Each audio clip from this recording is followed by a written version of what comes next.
Hello, welcome to Sumo Biology. चलिए, आज आप लोग का नीट हो गया, अच्छे से हुआ होगा। आप सबको ऑल द बेस्ट। आप लोग का नीट होने के बाद आने वाला आपका कोई जो रिज़ल्ट हो, आप लोग को गवर्नमेंट सीट मिले। चलिए, हम लोग देख लेते हैं आज जो क्वेश्चन आए उसको डिस्कस करते हैं। पहला क्वेश्चन है जो आज हम लोग डिस्कस करने जा रहे हैं। The recombination frequency between the genes A and C is 5। A and C recombination frequency 5% है। बी और डी के बीच में रिकॉम्बिनेशन फ्रीक्वेंसी 9% है। ए और बी के बीच में रिकॉम्बिनेशन फ्रीक्वेंसी 20% है। सी और डी के बीच में रिकॉम्बिनेशन फ्रीक्वेंसी 24% है। और ए और डी के बीच में रिकॉम्बिनेशन फ्रीक्वेंसी 29% है। ठीक है जी, ये आपको उन्होंने फिगर दी है डाटा, और इससे कह रहा है जी आप रिकॉम्बिनेशन फ्रीक्वेंसी के हिसाब से सीक्वेंस बता दीजिए क्रोमोसोम की क्या होगी। ठीक, तो ये बहुत इजी है। मैं आपको इसी सॉल्यूशन में लिंक डाल रहा हूँ। ये अभी मैंने मुश्किल से 3 दिन पहले वीडियो बना के डाली थी, जिसमें इसको इसी तरह का क्वेश्चन आप लोग के लिए आप लोग को सॉल्व करवाया था। तो इसी में आपको लिंक मिल जाएगा। पहली बात तो जब तक आप लोग को ये लिंकेज का कॉन्सेप्ट ना पता हो, रिकॉम्बिनेशन फ्रीक्वेंसी का कॉन्सेप्ट ना पता हो, आप इस क्वेश्चन को क्रैक नहीं कर सकते। हालांकि ये क्वेश्चन 2 मिनट का है। ठीक है जी। हाँ, अगर आपको प्रैक्टिस करा रखी है आपके ट्यूटर ने, एजुकेटर ने, और आपने इसको डेप्थ में समझा, तो आप इस क्वेश्चन को आसानी से क्रैक कर लेंगे। तो मैंने जैसा कि बोला, इसी सोल्यूशन में आपको लिंक मिल जाएगा। अगर आपको मतलब यहाँ डिटेल में डिस्कशन के अलावा अगर आपको उसके बारे में और जानकारी चाहिए तो मेरे उस वीडियो को देख लीजिए। सीधी सी बात है, जैसे ही ये समझिए लिंकेज क्या है। Link genes are those genes which are situated over the same chromosome in a linear fashion. एक लीनियर अरेंजमेंट में सीधे क्रोमोसोम पे एक सीधी रेखा में जीन्स होते हैं, वो लिंक जीन्स होते हैं। और लिंक जीन्स की टेंडेंसी ये होती है, वो बल्क में इकट्ठे एक साथ इनहेरिटेंस होता है उनका, एक दूसरे का साथ नहीं छोड़ना चाहते। साथ कब छोड़ेंगे? जब उनके बीच में क्रॉसिंग ओवर हो जाएगा। क्रॉसिंग ओवर से रिकॉम्बिनेंट बनते हैं, और रिकॉम्बिनेशन की फ्रीक्वेंसी से हम लोग जीन की मैपिंग कर देते हैं। जो हमारे स्टूडेंट साहब ने, जो अपने मॉर्गन के शिष्य थे, उन्होंने ये जीन मैपिंग का तरीका बताया था। ठीक है जी। तो इसमें देखिए, इसने 5 जीन का जिक्र किया है, ए से लेके डी तक। सबसे ज़्यादा जो रिकॉम्बिनेशन फ्रीक्वेंसी है वो ए और डी के बीच है, 29%। इसका मतलब है कि वो लोग क्रोमोसोम के ए एक एक्सट्रीम पे है, डी दूसरी एक्सट्रीम पे है। जितनी ज़्यादा लिंक जीन्स के बीच में डिस्टेंस होगा, उतनी ज़्यादा उनके बीच में रिकॉम्बिनेशन फ्रीक्वेंसी बनेगी। अब इसको आप ये ऐसे मान लीजिए, ये आपका एक क्रोमोसोम है, उस पर ये जीन सिचुएटेड है। ए को आप यहाँ प्लेस कर दीजिए, डी को आप यहाँ प्लेस कर दीजिए। ये 29 मैप यूनिट पे, इसको हम लोग मैप यूनिट बोलेंगे, 29 मैप यूनिट पे ये दोनों एक दूसरे से सिचुएटेड है, तभी उनके बीच 29% रिकॉम्बिनेशन फ्रीक्वेंसी बन रही है। तो ए तो यहाँ आपने प्लेस कर दिया और डी यहाँ प्लेस कर दिया।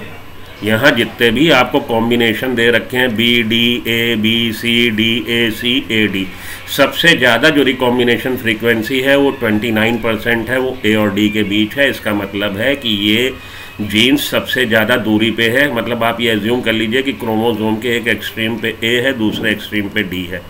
या जो 4 जीन्स की बात आई है, उन चारों जीन्स में से सबसे ज़्यादा डिस्टेंस इन्हीं दोनों के बीच में है। तो सीधी सी बात, अगर हम आपसे बोले कि कानपुर और दिल्ली के बीच में 500 किलोमीटर की दूरी है, ठीक, मान लीजिए बोला 500 किलोमीटर, और दिल्ली से आगरा 200 किलोमीटर है, और दिल्ली से टुंडला 300 किलोमीटर है। तो आप समझ रहे हो ना बात। अगर आपको ये 4 हमने दे रखे हैं, तो आपको ये समझ में आ जाएगा कि कानपुर और दिल्ली सबसे ज़्यादा दूर है। सीधी सी बात, वही चीज़ आप लॉजिक यहाँ लगाइए। ए और डी 29% दिखा रहे हैं रिकॉम्बिनेशन फ्रीक्वेंसी। इसका मतलब है कि ए एक एक्सट्रीम पे है, एक टर्मिनल पे है, एक एंड पे है, डी दूसरे एंड पे है, ऐसा आप मान लीजिए। तो इसको आपने 29 मैप यूनिट पे ए और डी को प्लेस किया। उसके बाद आगे की हम देखें, फुलफिल करने की कोशिश करें जो हमको डाटा दे रखा। अब वो कह रहा है ए और सी के बीच में 5% है, तो ए से आप इधर चलिए, लीनियर है। सी को इधर ना एज्यूम करिए, इधर ना प्लेस करिए। सी को इधर हम प्लेस तब करते जब हमें डाटा में उसने सी और डी के बीच में जो दे रखी है रिकॉम्बिनेशन फ्रीक्वेंसी 24%। अगर ये 24% ना हो के 34% होती, तब आप ए से इधर की तरफ सी को एज्यूम मतलब रख सकते थे 34%, क्योंकि तब सी और डी सबसे ज़्यादा दूरी पे होते हैं। बात समझ में आ रही है। सी और डी के बीच में 24% बता रहा है। अगर सी और डी के बीच में 34% बता रहा होता, तब आप ए को सी से इधर की तरफ रखते, यहाँ पे ए लिया है तब आप सी को यहाँ पे रखने की सोचते, या हम शुरुआत इस क्वेश्चन को क्रैक करने की, इस तरह का क्वेश्चन जब भी आए आपको सबसे पहले जो सबसे ज़्यादा रिकॉम्बिनेशन फ्रीक्वेंसी जीन का कॉम्बिनेशन दिखा रहा है उन दोनों को आप लीजिए सबसे पहले और शुरुआत करिए मैपिंग की।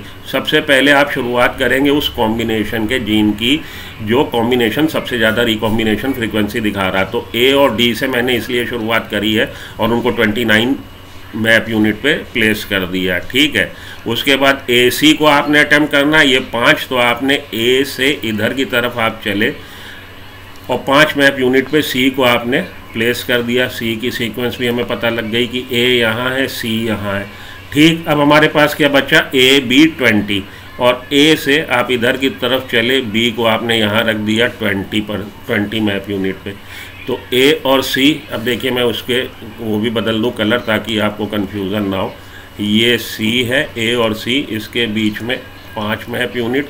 उसके बाद ए और बी का हम कॉम्बिनेशन लें, ये बी और इनके बीच में जो दूरी ए और बी के बीच की दूरी ये बता रहा है रिकॉम्बिनेशन फ्रीक्वेंसी। आप सोचो कि दूरी क्यों बोल रहा हूँ भैया, वो आपको डिस्टेंस ही बता रहा है एक तरह से ए और बी का, या रिकॉम्बिनेशन फ्रीक्वेंसी बोल देते हैं हम, टर्म उसको चेंज नहीं करते, आप कंफ्यूज ना होइए।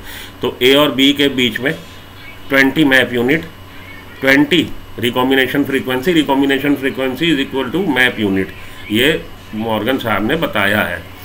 तो ये हो गया आपका 20 पे प्लेस, ठीक है जी। अब 3 हमारी फुलफिल हो गए, ए और सी 5% हमारा फुलफिल हो गया according to data given to us ये, और हमारा ए और बी 20% हमने फुलफिल कर दी रिक्वायरमेंट कि हमारी भाई सही बन जाए ये, और ए और डी 29% हमने फुलफिल कर दी है। अब देखिए बाकी जो बचा, बी और डी के बीच में 9 मैप यूनिट, तो बी अब टोटल यहाँ से यहाँ तक डिस्टेंस जो है 29% है, उसको भी देख लीजिए जो मैं टोटल दिखाने जा रहा हूँ। ये टोटल डिस्टेंस 29 है मैप यूनिट, ठीक है। इसमें से ये यहाँ से यहाँ तक का डिस्टेंस 29, इसमें से आप 20 डिस्टेंस हटा दीजिए जो ए और बी के बीच में, तो ये बाकी की ये जगह बी से डी का डिस्टेंस कितना हो जाएगा, 9 हो जाएगा। वही हमको ये दे रहा बी और डी 9, ये बी और डी का 9 हो गया ना डिस्टेंस, क्योंकि ए से बी का डिस्टेंस आपका 20 है, तो बी और डी के बीच में कितना डिस्टेंस रह गया, 9 मैप यूनिट, या 9 इनके बीच में 9 रिकॉम्बिनेंट फ्रीक्वेंसी आएगी।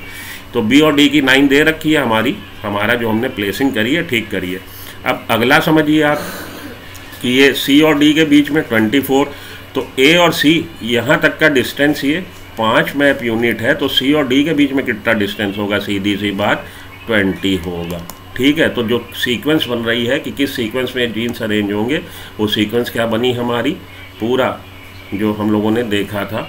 फिर से एक बार यहाँ पे मैं बनाता हूँ शुरू से ताकि आप लोग को साफ साफ सब समझ में आए। देखिए ए और डी, ये है आपका टोटल इन ऑल 29। उसके बाद हमने लिया था ए और सी का, तो ए और सी का 5, ए और सी ये है 5, और उसके बाद आपको दिया गया है एक और हमारा ए और बी 20, यहाँ पे आप बी मान लो, तो ये सी था। अब ए और बी के बीच का डिस्टेंस कितना, 20, तो बी और डी के बीच में कितना डिस्टेंस होगा, 9, वो इसने दे रखा, बी एंड डी इज़ 9, तो बी और डी के बीच में ये डिस्टेंस जो है ये 9 हो गया, ये भी हमारा डाटा फुलफिल हो गया। और सी और डी के बीच में 24, तो ए और सी में यहाँ से यहाँ तक ये 5 है जब, और टोटल इन ऑल ये डिस्टेंस जो है 29 है, ये डिस्टेंस 29 है, तो ये जो सी और डी के बीच में डिस्टेंस होगा ये कितना होगा, सीधी सी बात 24 होगा। और ऊपर भी देखिए 24 दे रखा, तो ये जो किस सीक्वेंस में अरेंज है, ये सीक्वेंस है आपकी A C B D, this is the answer. तो ये जो हम लोग को दे रखा है इन्होंने, इसमें जो ऑप्शन दे रखे हैं उन ऑप्शन के हिसाब से ए बी सी डी ये हमारा हो गया A C B D. Option number 2 is the right choice to make, you should go with option number 2 A C B D, ठीक है जी। तो ये था आपका इस क्वेश्चन का आंसर, ऑप्शन नंबर 2 आंसर है इस क्वेश्चन का। मैं उम्मीद करता हूँ आपको क्वेश्चन क्लियर हुआ होगा। Thank you.